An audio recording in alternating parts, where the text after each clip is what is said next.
Welcome to TV Africa News. Thank you so much for joining us and always being part of us. This is Africa Today. My name is Nahabe Kajura, but first are the headlines. Parliament to moot law to establish breastfeeding centers for mothers at workplaces. The Democratic Republic of Congo says Rwandan soldiers captured by villagers. Gabon launches anti-poaching operation.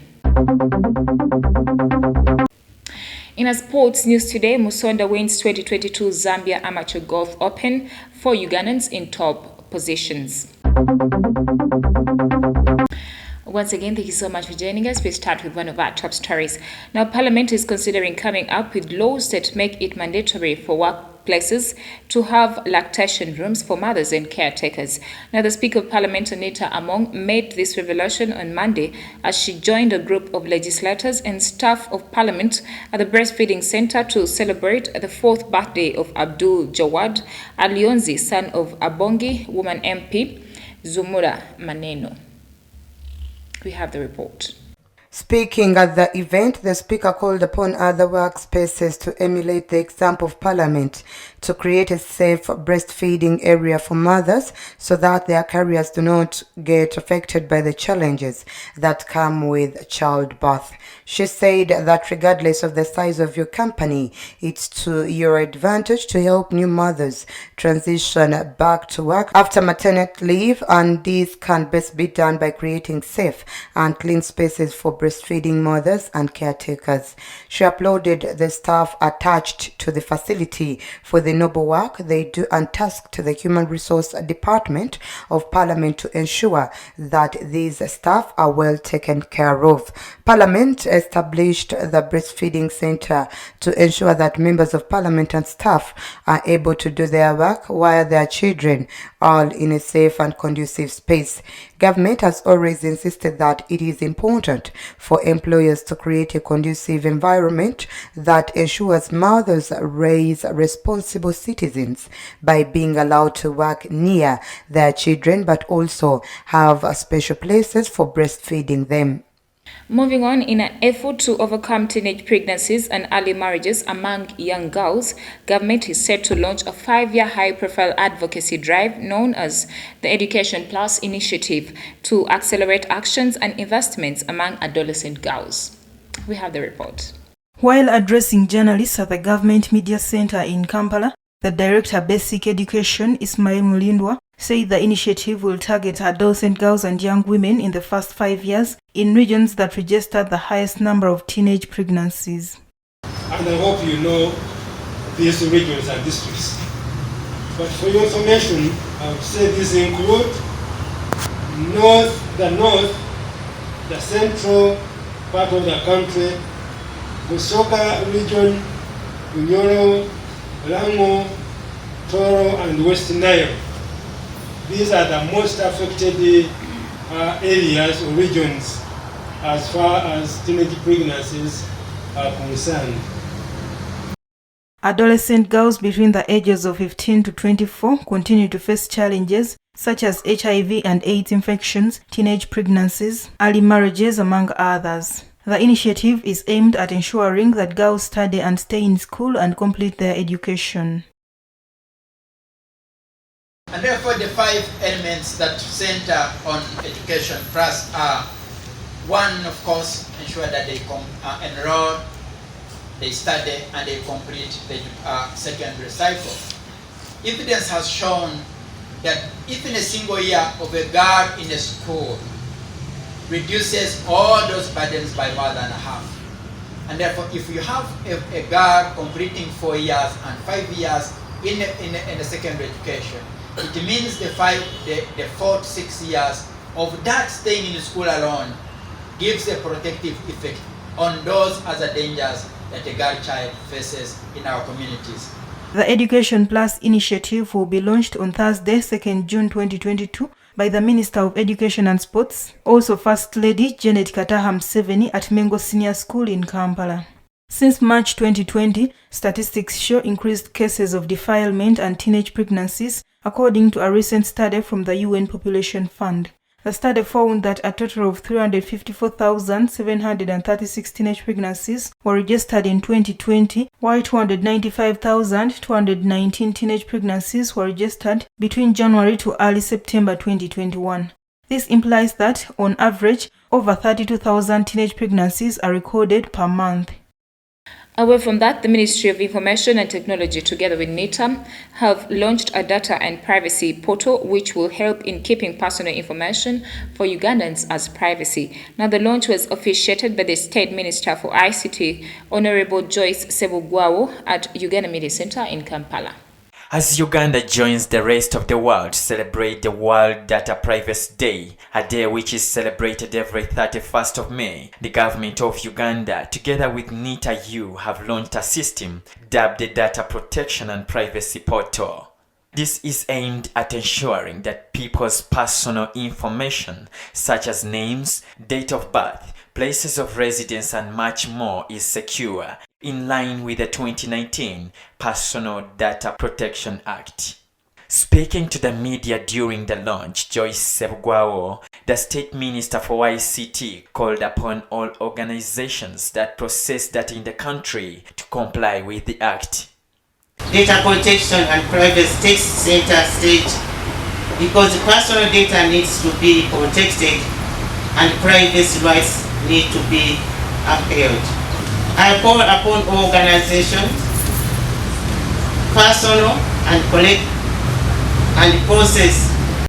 The minister further said that the Ministry of ICT is committed to enacting the Personal Protection Data Act and supporting the Personal Data Protection Office to have this innovation successful.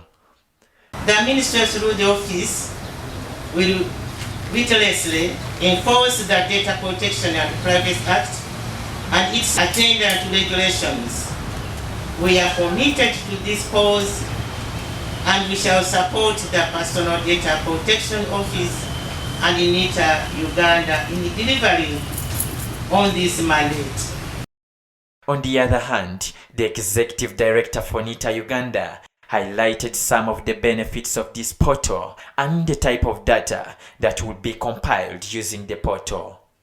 My name, my passport number, it could even be different data as long as when it's put together it identifies me as a person. Data relating to companies, trade secrets is not under this law. If you have data that you're utilizing and you've anonymized it, in other words, no one can tell who these individuals are. If it is in a computer system, it is just numbers 0 and 1, then that would not be personal data. The Permanent Secretary for the Ministry of ICT called upon institutions in the country to register with the portal to ensure that the privacy of their employees and clients is secure. Recently, we signed a circular requiring all accounting officers of government entities to comply with the law, starting with registering their respective entities with the Data Protection Office. I think to date we have on record as the National Personal Data Protection Director said, companies or government agencies that have heeded to this and registered themselves under this entity. For a long time, many Ugandans, including government officials, have complained about cyberbullying, forcing the government to introduce the Cyber Act with an intent of mitigating the vice. Now, with the introduction of the Personal Data Protection and Privacy Portal, individuals will be much secure, as access to their information requires their consent. Well, thank you so much, reporter Humuza. We take a quick break. We shall come back with the international news.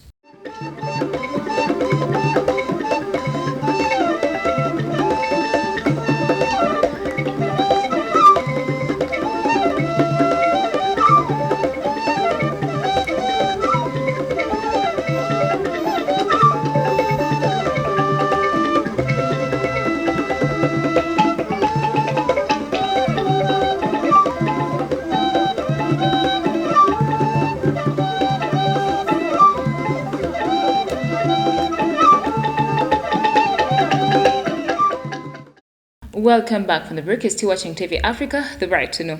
In international news, a military spokesman in Eastern Democratic Republic of Congo said that 2 Rwandan soldiers were captured by villagers just a day after Kigali claimed they were captured by pro-government rebels. We have the report. According to General Sylvain Ekeng, the Rwandan soldiers Elsi Nkundabagenzi and Intwarigat were captured by residents of Busha Chiefdom about 20 kilometers away from the border. He claimed that 2 soldiers entered DR Congo last Wednesday to attack the Runangabo military camp before they were captured by residents. On Saturday, Rwanda said that 2 soldiers were being held captive in eastern DR Congo by the Rwandan Hutu FDL militia, which it says gets support from Kinshasa. DR Congo has ramped up its offensive against the M23 rebels in North Kivu province.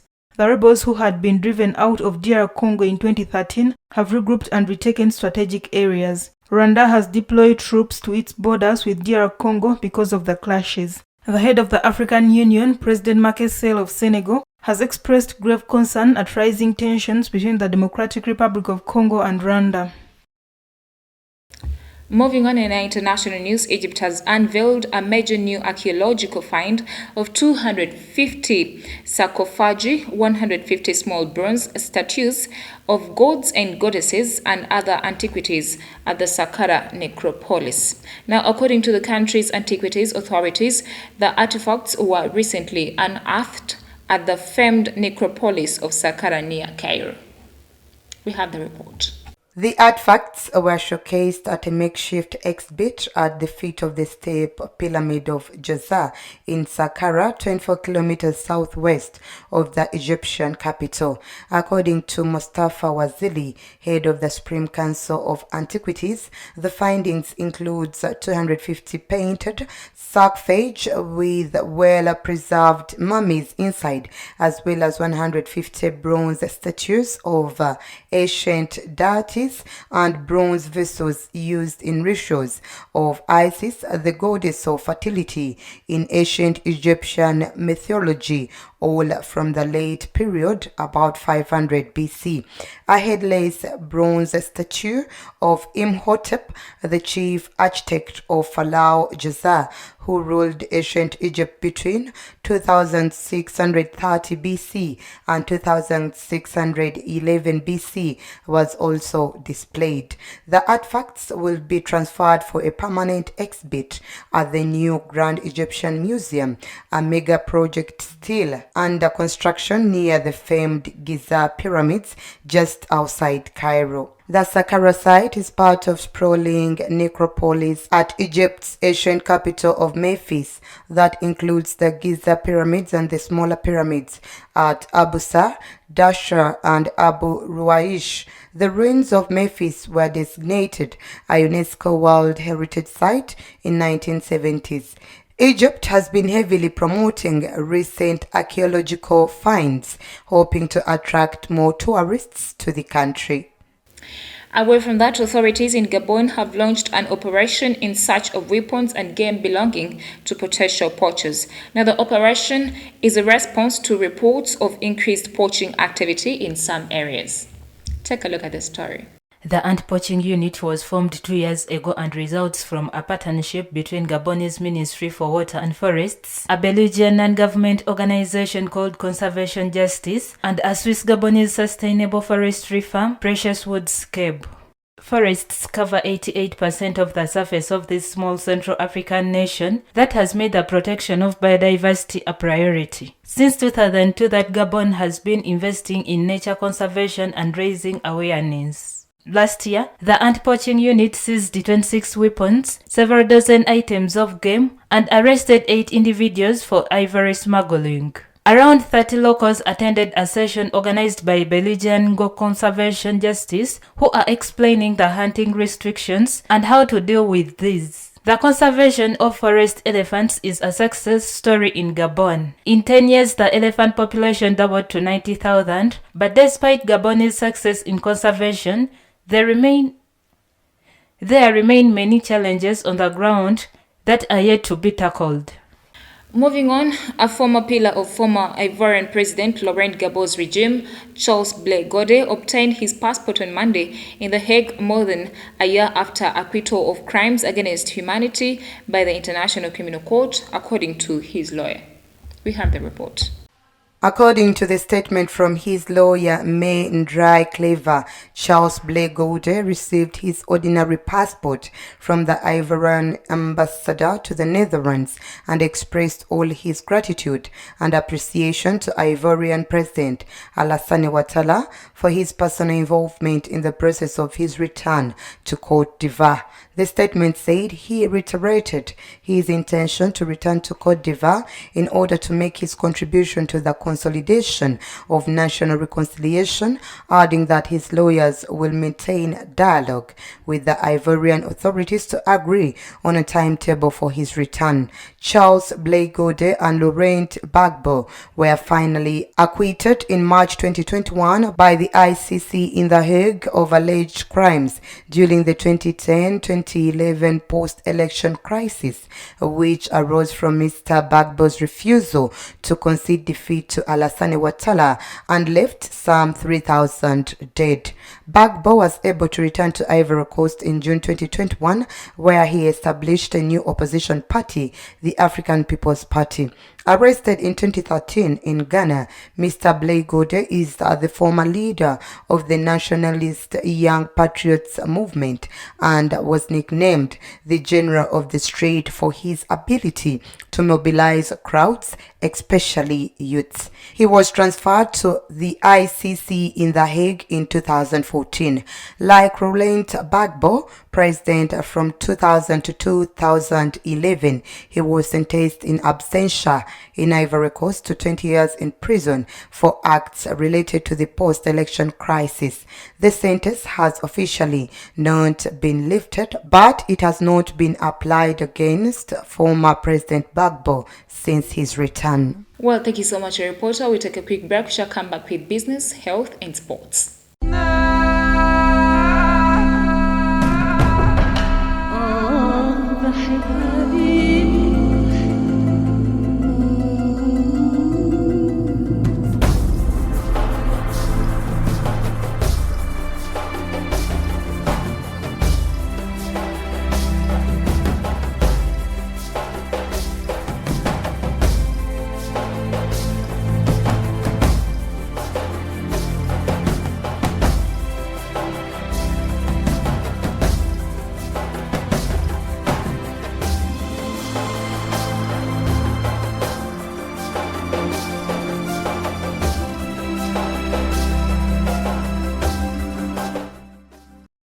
Welcome back from the break. You're still watching TV Africa, the right to know. In a business news today, Egyptian President Abdel Fattah el-Sisi met on Monday with Polish President Ble Goude in Cairo. Now, the North African leader is hosting his counterpart for a 3-day state visit. Topics on the agenda included strengthening economic and scientific cooperation, as well as the next UN summit on climate scheduled in November in the Egyptian city of Sharm el-Sheikh. During the joint press conference, the Polish head of state also promoted Poland's potential to export crops. Egypt buys around 60% of its wheat from Ukraine and Russia and now wishes to diversify its sources of supply. Goude backed EU negotiations with Egypt to fill the gap in gas supply. Goude also discussed with President el-Sisi the possibility of importing liquefied gas because Poland has a harbor for liquefied gas that they are expanding. He added that Egypt for them is a future partner and they support the negotiations taking place between Egypt and the European Union to export liquefied gas from Egypt to the European Union. African energy producers have received much attention from the EU since the war in Ukraine erupted. Countries like Nigeria and Algeria are continuing to signing deals. To mark the launching of what both leaders wish to be a new era of bilateral relations, Poland is to resume direct flights of the national airline between Cairo and Warsaw on May 31st.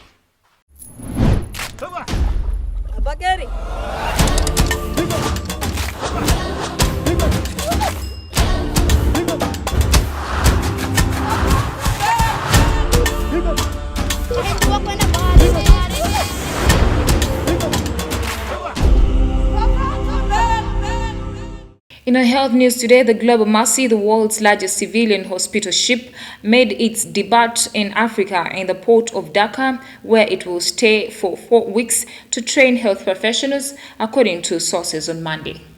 We have the report. Senegalese President Macky Sall formally welcomed the Global Mercy on Monday morning at a ceremony attended by Guinea-Bissau President Umaro Sissoco Embalo and Comoros President Azali Assoumani.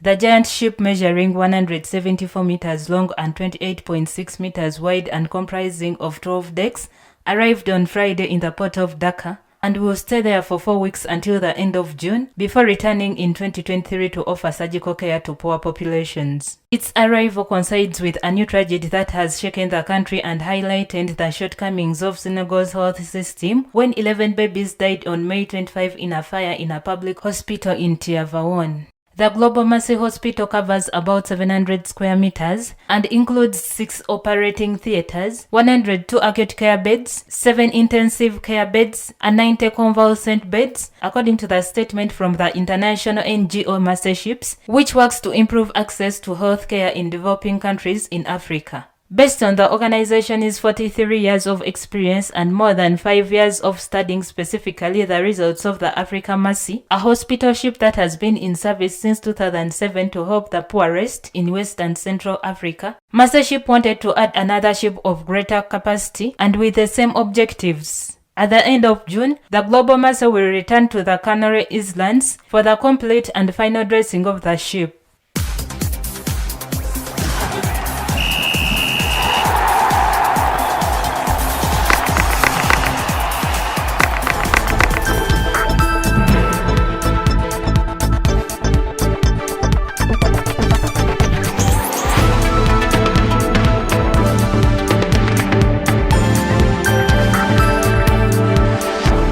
In sports news today, Uganda's Michael Alunga came third at the 2022 Zambia Amateur Golf Open, 4 strokes shy of the overall winner, Dominic Musonda. Over 70 golfers featured in the 2022 Zambia National Amateur Championship.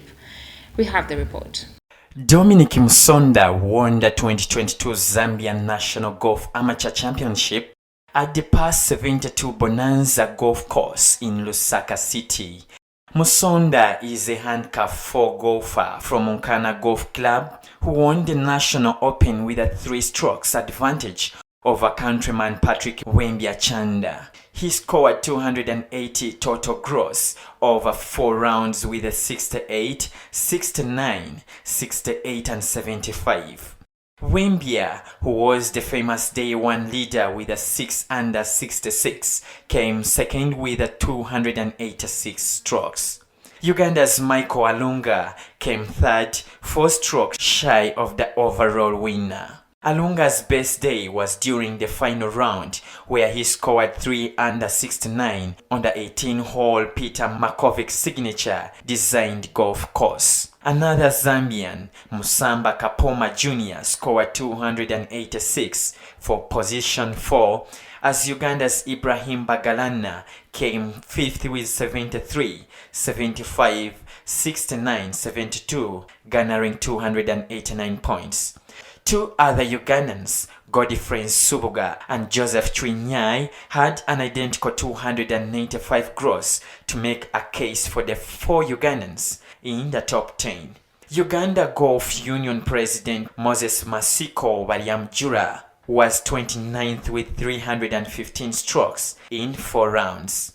Well, thank you so much for being a loyal audience from where we started from. Don't forget to subscribe to our YouTube channel. We shall keep updating you. It is TV Africa, the right to know.